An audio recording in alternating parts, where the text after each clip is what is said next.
Khammam MP అభ్యర్థిగా రాజకీయాలకు సంబంధం లేని తాండ్ర వినోద్ రావును ఎంపిక చేసింది బీజేపీ. వినోద్ రావుకు టికెట్ ఇవ్వొద్దంటూ కొంతమంది అడ్డుకునే ప్రయత్నాలు చేసినా అవేవి ఫలించలేదు. ఈ సీటు కోసమే బీఆర్ఎస్ నుంచి బీజేపీలో చేరిన మాజీ ఎమ్మెల్యే జలగం వెంకట్రావుకు షాక్ ఇచ్చింది.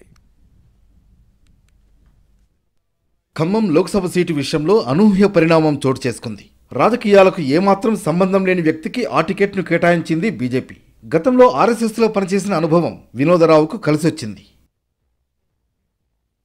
BRS sitting MP Nama Nageswara బీజేపీలో చేరతారని, ఆయనకు ఖమ్మం కేటాయిస్తారని ప్రచారం జరిగింది. కానీ నామా బీజేపీలోకి రావడం లేదని స్పష్టం కావడంతో తమ పార్టీలోని వాళ్లకే ఆ టికెట్ ఇవ్వాలనే నిర్ణయానికి వచ్చింది బీజేపీ. మరోవైపు కొద్ది రోజుల క్రితం బీజేపీలో చేరిన మాజీ ఎమ్మెల్యే జలగం వెంకట్రావు ఖమ్మం లోక్సభ టికెట్ను ఆశించారు. ఆ సమయంలో ఆయనకు ఎంపీ టికెట్ ఇస్తామని బీజేపీ అధినాయకత్వం హామీ ఇచ్చినట్లు తెలుస్తోంది. కానీ అనూహ్యంగా జలగంను పక్కన పెట్టి తాండ్ర వినోదరావుకు ఆ సీట్ను కేటాయించింది బీజేపీ.